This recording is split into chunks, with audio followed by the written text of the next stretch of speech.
Notre rythme de vie est bien plus intense aujourd'hui qu'il y a quelques années. Personne ne peut éviter le stress et la tension au quotidien. Dans notre société moderne placée sous le signe de la performance, le stress fait partie du quotidien de nombreuses personnes. C'est le résultat d'un rapport actuel sur le stress réalisé sur plus de 17 000 personnes en Allemagne. Dans ces conditions, comment rester calme et détendu malgré le stress?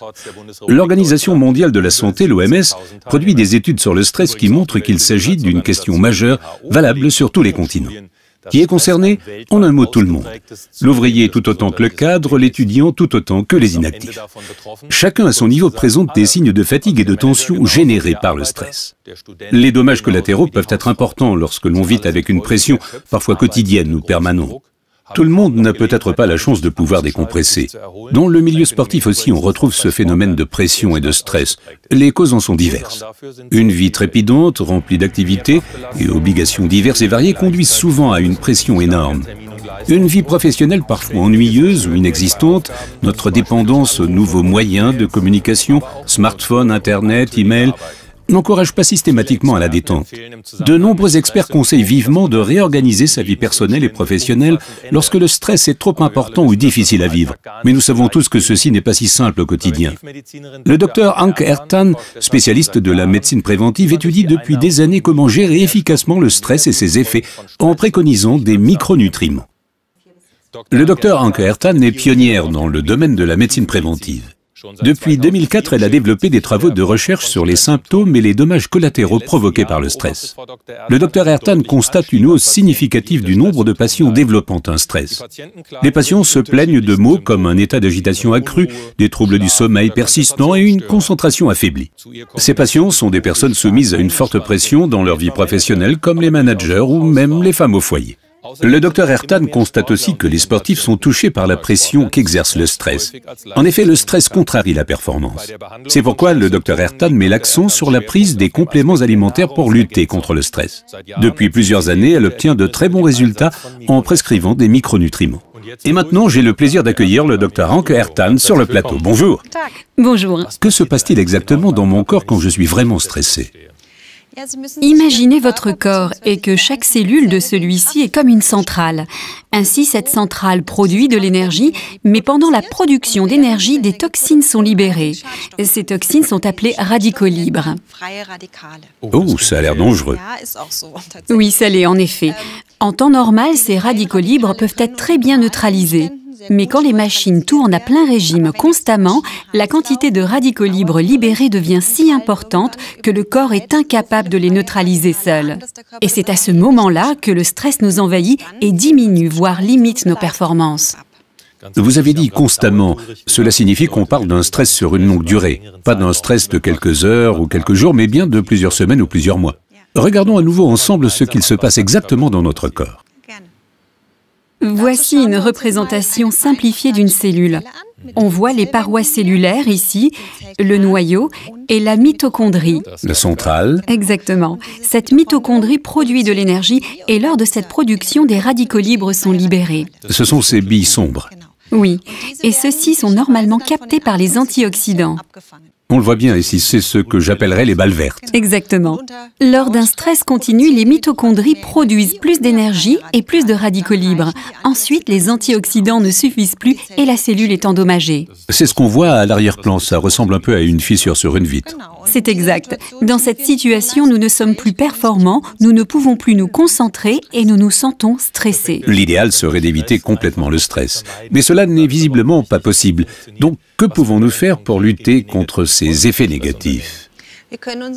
Nous pouvons fournir à notre corps des micronutriments en quantité suffisante, par exemple de la vitamine E, du sélénium, ainsi que des éléments végétaux très actifs comme la chlorophylle, le thé vert et surtout le resveratrol. Le resveratrol est en fait une des substances antioxydantes les plus fortes. Par unité de temps, il peut piéger une grande quantité de radicaux libres et ainsi réduire efficacement le stress. Ça signifie qu'en mangeant tout simplement tous les jours une quantité importante de resveratrol, j'aurai la pêche et je serai libéré du stress. Est-ce vraiment aussi simple? Oui et non. Bien sûr, il est bon de capter les radicaux libres, mais nous avons aussi besoin de micronutriments en plus pour relancer l'approvisionnement en énergie. On peut citer les vitamines B, la choline, la L-carnitine, le fer, ainsi que la coenzyme Q10 qui sont particulièrement importants. Ça fait beaucoup de noms. Récapitulons et regardons-les ensemble avec les spectateurs. Donc ici, on voit la Q10 pénétrer dans la cellule, fournisseur important d'énergie parce qu'elle soutient directement la mitochondrie, notre centrale. De plus, il y a des nutriments très importants, comme le fer, entre autres, qui contribuent à assurer le transport de l'oxygène. En ce qui concerne le mental et afin d'augmenter notre capacité de mémorisation et notre psychisme, nous avons besoin de vitamine B et de choline, qui sont importantes pour approvisionner nos cellules nerveuses en sucre. Et si on prend régulièrement un mélange optimal à partir de ces micronutriments, on se sentira mieux dans son corps, mais aussi mieux dans sa tête. On sera plus en forme, on disposera d'une plus grande capacité de concentration et on se sentira moins stressé. Donc c'est le mélange qui compte, le mix de tous ces micronutriments. Exactement. Quand commence-t-on à remarquer les effets de tout cela ? La plupart des patients le remarquent assez vite. Ils ont tout de suite plus d'énergie pour le corps et l'esprit, ils se sentent plus performants, ils arrivent à mieux se concentrer et ils souhaitent rester dans cet état-là pour toujours. Mais il y a un petit nombre de patients qui disent ne pas vraiment ressentir les effets.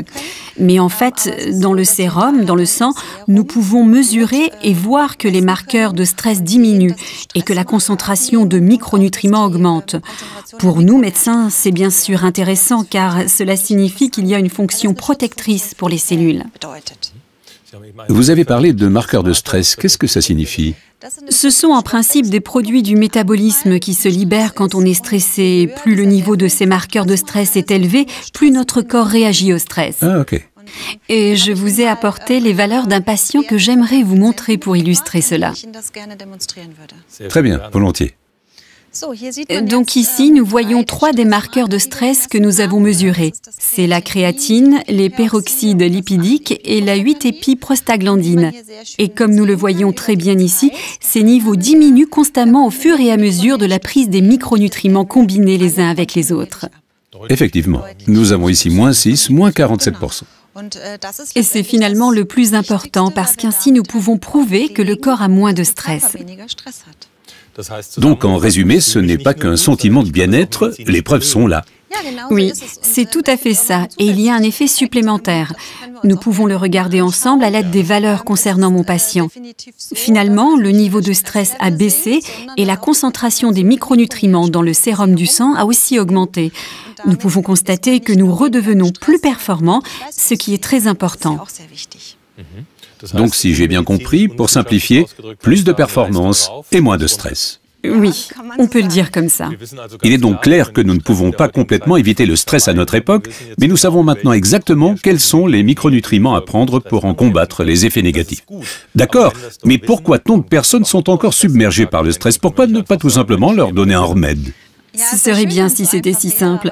Il faut cependant être vigilant à la prescription, à la quantité de micronutriments que l'on recommande. Il faut aussi bien considérer le patient. Une évidence aussi, bon nombre de personnes ne savent pas qu'en s'alimentant correctement avec des micronutriments, elles peuvent améliorer leur gestion du stress. Oui.